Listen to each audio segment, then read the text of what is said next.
सभी हिंदी अध्यापक भाई बहन, छात्र मित्र एवं हिंदी प्रेमियों को मच्छिंद्र विषय का सादर अभिवादन।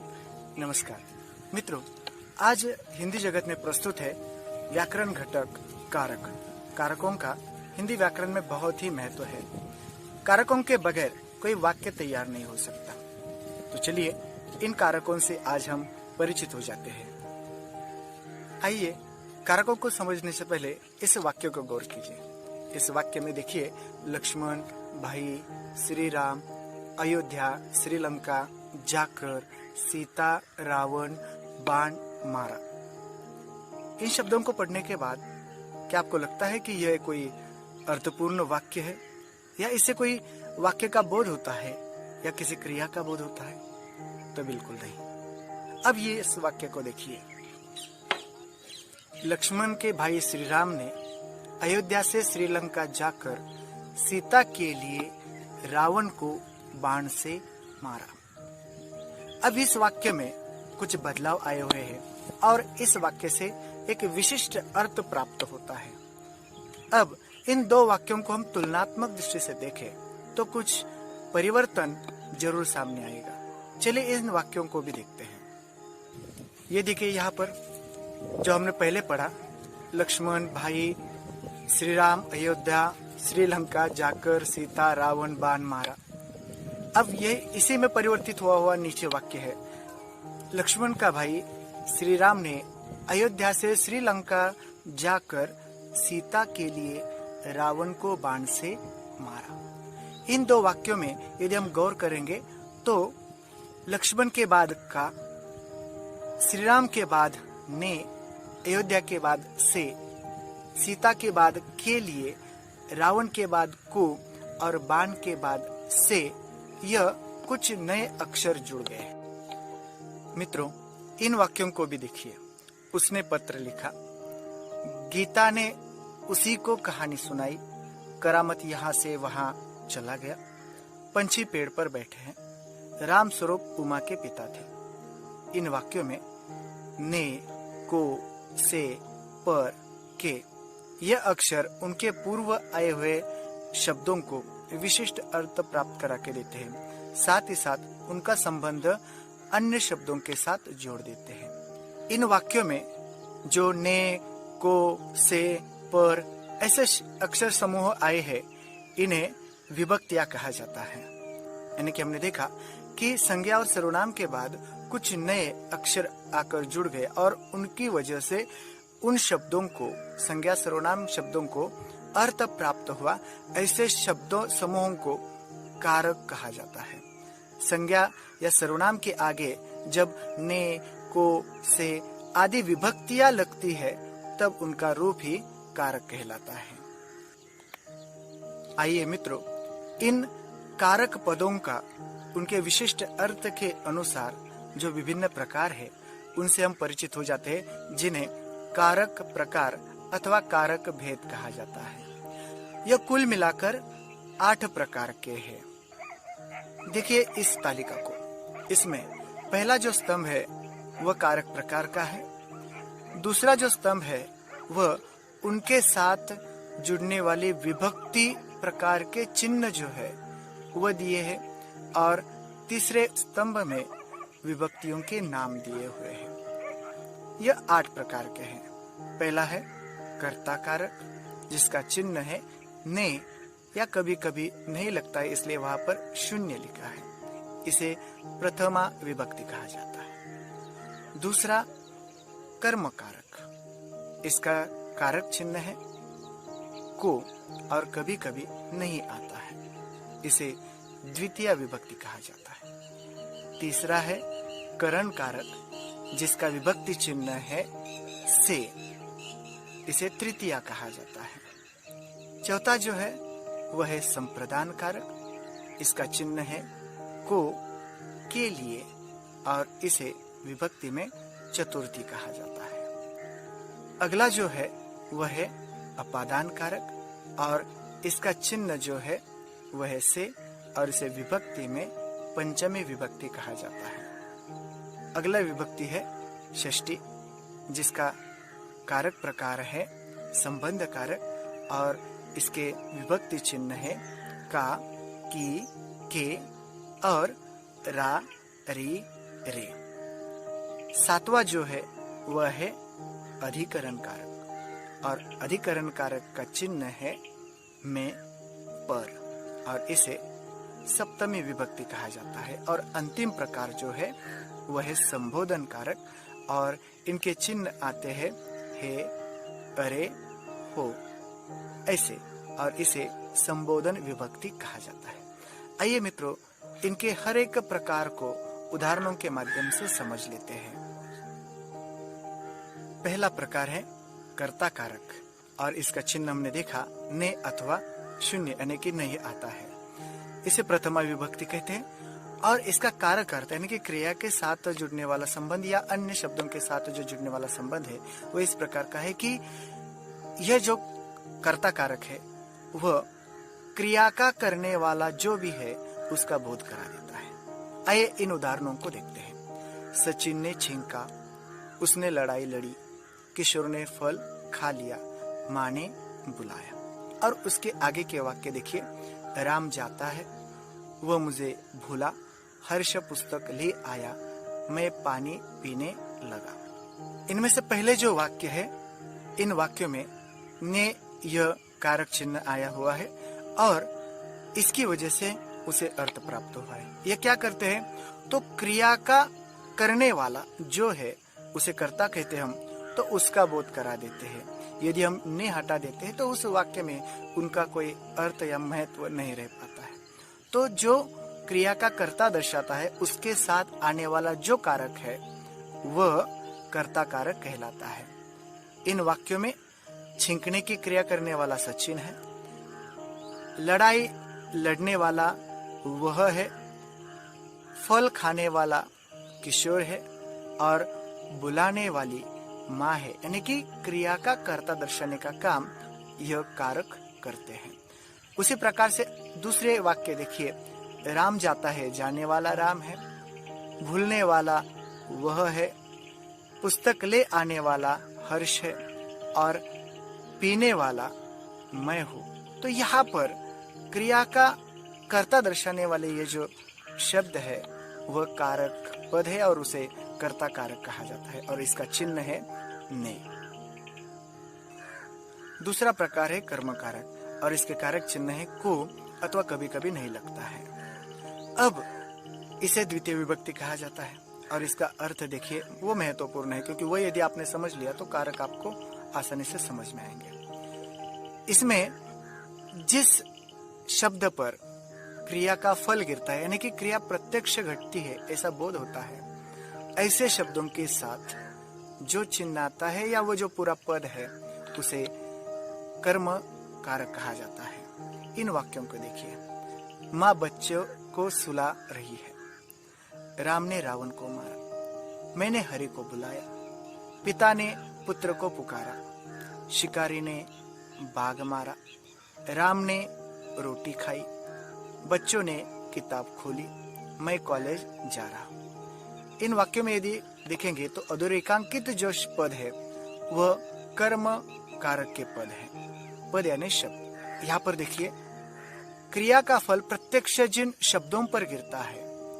वह शब्द देखिए, सुलाने की क्रिया किस पर हो रही है तो बच्चे पर, मारने की क्रिया किस पर हो रही है रावण पर, बुलाने की क्रिया किस पर हो रही है हरि पर, पुकारने की क्रिया किस पर हो रही है प्रत्यक्षदर्शी पुत्र पर, मारा है लेकिन किसे बाघ को, खाया किसे तो रोटी, खोला किसे तो किताब, और जा रहा है कौन तो कॉलेज। यानी कि यहाँ पर क्रिया का फल जिस पर गिर रहा है वो उन शब्दों को कर्म कहा जाता है और कर्म के साथ जो कारक चिन्ह जुड़ जाते हैं और उसके बाद जो पद तैयार होता है तो उसे कर्म कारक कहा जाता है और इसका चिन्ह जो है वह को है और नहीं है। इसमें से पहले जो वाक्य है 4 उसमें को यह प्रत्यय विभक्ति प्रत्यय आया हुआ है और अगले 4 वाक्यों में नहीं आया है। यानी कि इनका अभ्यास करने के बाद आपको अच्छी तरह से पता चलेगा कि यह कर्म कारक क्या है। आइए अब तीसरा प्रकार देखते हैं, करण कारक। करण का अर्थ होता है क्रिया का साधन। यहाँ पर जो क्रिया घटाने के लिए जिस साधन का प्रयोग किया है, उस साधन के साथ आने वाला जो विभक्ति प्रत्यय है वह करण कारक प्रत्यय कहलाता है और उस पद को करण कारक कहा जाता है। अब इन वाक्यों को देखिए, लेकिन इसके पूर्व इसके चिन्ह जो है वह से है, लेकिन इसके अतिरिक्त भी साधन को दर्शाने के लिए द्वारा, के जरिए, के साथ, के बिना ऐसे भी कारक प्रत्यय हिंदी में आ जाते हैं। अब देखिए इन वाक्यों को हम आंखों से देखते हैं। वह कुल्हाड़ी से वृक्ष काटता है, बाघ तीर से मार दिया गया, यह काम मुझसे न सधेगा, उसके द्वारा कथा सुनी थी, घर का आपके जरिए पता चला। इसमें आप विशेष तौर से गौर करेंगे तो क्रिया जिस साधन से घटती है वह साधन क्रमशः आंखें, कुल्हाड़ी, तीर, मैं, वह और आप यह शब्द है कि जिनके माध्यम से क्रिया घटती है, यानी वह साधन है। तो जो साधन के रूप में आते हैं ऐसे कारकों को करण कारक कहा जाता है। तो हमें याद रखना है कि जो भी क्रिया हो उसे घटाने के लिए जिस साधन का उपयोग हुआ है और उसके साथ आया हुआ जो विभक्ति प्रत्यय है, उन दोनों को मिलकर करण कारक बन जाता है और ऐसे पदों को करण कारक पद भी कहा जाता है। चौथा प्रकार है संप्रदान कारक, और संप्रदान कारक के जो विभक्ति प्रत्यय चिन्ह है वह है को और के लिए। अब ये जो कारक आता है तो वो प्रत्यक्ष काम किस प्रकार से करता है, तो देखिए कि जब किसी उद्देश्य को लेकर क्रिया घटती है या किसी के लिए क्रिया हो जाती है, ऐसा जहां बोध होता है तो उस पद को संप्रदान कारक कहा जाएगा। अब इन वाक्यों को गौर कीजिए। शिष्य ने गुरु के लिए कुछ किया, गरीब को धन दीजिए, हरि मोहन को रुपए देता है, उसने लड़के को मिठाई दी, माँ ने बच्चे को खिलौने खरीदे। इसमें करना, देना या खरीदना यह जो क्रिया आई है वह कर्ता के लिए न होकर किसी अन्य के लिए हुई है, यानी कि यहाँ पर जो क्रिया घटाने का जो उद्देश्य है वह किसी और के लिए है। तो ऐसे जब पद आते हैं तो ऐसे पदों को संप्रदान कारक कहा जाता है, यानी कि किसी को देने हैं तो या किसी के लिए जब वो क्रिया घटती है तो ऐसे पदों को हम संप्रदान कारक कहेंगे। और इसमें देने की जो क्रिया हुई, शिष्य ने दिया है लेकिन किसके लिए, तो गुरु को दिया है। धन है लेकिन किसके लिए है, गरीब के लिए है। यहाँ पर रुपए दिए हैं लेकिन किसे दिए हैं, तो हम देखेंगे तो वह मोहन को दिए हैं। मिठाई दी है लेकिन किसे दी है, तो लड़के को दी है। और यहाँ पर खिलौने लिए हैं तो वह किसके लिए खरीदे हैं, तो बच्चे के लिए है। तो ऐसे जब किसी और के लिए क्रिया घटेगी तो वहां पर संप्रदान कारक अवश्य होता है और उसके चिन्ह है को और के लिए। आइए अब हम पांचवा प्रकार जो है वह देखते हैं, अपादान कारक। अपादान कारक का कारक चिन्ह है से, जिसे हम विभक्ति चिन्ह भी कहते हैं। और यह क्या करता है, इसका काम क्या है, तो अलग होने का बोध जहां पर होता है एक जगह से दूसरी जगह पर, यहाँ पर हम अपादान कारक भी कहते हैं। या स्थानांतर हो सकता है, अवधि में अंतर आ सकता है, तो ऐसे कारकों को हम अपादान कारक कहते हैं। इन वाक्यों को देखिए। हिमालय से गंगा निकलती है, घड़े से पानी रिसने लगा, बिल्ली छत से कूद पड़ी, चूहा बिल से बाहर निकला, दूल्हा घोड़े से गिर पड़ा और पेड़ से पत्ते गिरे। इसमें हर एक वाक्य में अलग होने का बोध हुआ है। यानी कि पहला वाक्य देखिए, हिमालय से गंगा निकलती है, तो पहले हिमालय में थी अब आगे चली गई है, यानी कि उसका स्थानांतरण हो गया है, अलग होने का बोध हुआ है। घड़े से पानी रिसा, अब पहले घड़े में पानी था, अब रिसने के बाद दूर हो रहा है, उससे अलग हो रहा है। बिल्ली छत से कूदी, यह बिल्ली पहले छत पर थी अब अलग स्थान पर है। चूहा बिल से बाहर आया या निकला, तो पहले बिल में था, अब यहाँ पर है। दूल्हा घोड़े से गिर पड़ा, पहले घोड़े पर था, अब नीचे है। और पेड़ से पत्ते गिरे, तो पत्ते जो थे वो पहले ऊपर थे, अब नीचे है। और यहाँ पर सभी वाक्यों में अलग होने का बोध होता है, और अलग होने का बोध जहाँ पर भी होता है वहां पर अपादान कारक होता है, और उसमें उन शब्दों के साथ सर्वनाम हो चाहे संज्ञा हो, उनके साथ आने वाला विभक्ति प्रत्यय से होता है। इस और हमें ध्यान रखना है। अगला छठा प्रकार है संबंध कारक। संबंध कारक के चिन्ह है का, की, के और सर्वनामों के साथ रा, री, रे आते हैं। संबंध कारक का जो अर्थ है कि वह क्या करते हैं, तो एक शब्द का दूसरे शब्द के साथ संबंध जोड़ देते हैं। इसमें वो संज्ञा हो चाहे सर्वनाम हो या क्रिया हो, इनका आपसी संबंध जोड़ने का काम यह कारक करते हैं। तो देखिए इन उदाहरणों को गौर कीजिए। सीता का भाई आया है, रहीम की चद्दर गीली है, यह कुत्ता राम का है, यह मोहन का घर है, मेरा घर दिल्ली में है, राजा दशरथ के 4 बेटे थे। इसमें आप गौर करेंगे तो सीता का भाई यानी कि सीता और भाई इन शब्दों का संबंध जोड़ा है, रहीम और चद्दर इन शब्दों का संबंध जोड़ा है, कुत्ता और राम इन शब्दों का संबंध जोड़ा है, मोहन और घर इन 2 शब्दों का संबंध जोड़ा है, मैं और घर इन 2 शब्दों का संबंध जोड़ने का काम किया है, दशरथ और उसके 4 बेटे इनका संबंध जोड़ने का काम यहाँ पर हुआ है। तो ऐसे जो कारक आते हैं जो संबंध जोड़ने का काम करते हैं, उन्हें संबंध कारक कहा जाता है। तो विद्यार्थी मित्रों, जो संबंध जोड़ने के लिए प्रयुक्त होने वाले विभक्ति चिन्ह है वह है का, की, के और सर्वनामों के साथ हमेशा रा, री, रे आते हैं। अब चलते हैं, अगला जो 7वां कारक है वह है अधिकरण कारक। अधिकरण कारक के जो विभक्ति चिन्ह है वह है में और पर। यह क्या करते हैं, तो क्रिया का आधार जो है वो दर्शाने का काम करते हैं, यानी कि क्रिया का स्थान भी हम कह सकते हैं कि वह कहाँ हुई है, यह दर्शाने का काम यह कारक करते हैं। और ऐसे कारकों को हम अधिकरण कारक कहते हैं। आइए इनके उदाहरण देखते हैं और समझते हैं। पहला वाक्य देखिए, राम मैदान पर भाग रहा है, मनमोहन छत पर खेल रहा है, दुकान पर कोई नहीं था। और अगले वाक्य देखिए, नाव जल में तैरती है, गाड़ी सड़क में खड़ी है, पंछी पेड़ में गाते हैं। तो यहाँ पर आप गौर करेंगे तो भागने का आधार मैदान है या स्थान मैदान है, खेलने का स्थान छत है, होने का जो बोध है तो वह दुकान है, आधार जो है वो दुकान है, तैरने का आधार जल है, फिर खड़ा होने का आधार जो है वह सड़क है, और पंछी के लिए गाने के लिए जो आधार है वो पेड़ है। तो यहाँ पर हम गौर करेंगे कि जब कोई भी शब्द क्रिया का स्थान दर्शाता है और उसके साथ आया हुआ जो कारक है वह में और पर है, ऐसे पद को हम अधिकरण कारक कहते हैं। तो हमें याद रखना है कि क्रिया का स्थान दर्शाने वाला जो कारक है वह अधिकरण कारक कहलाता है।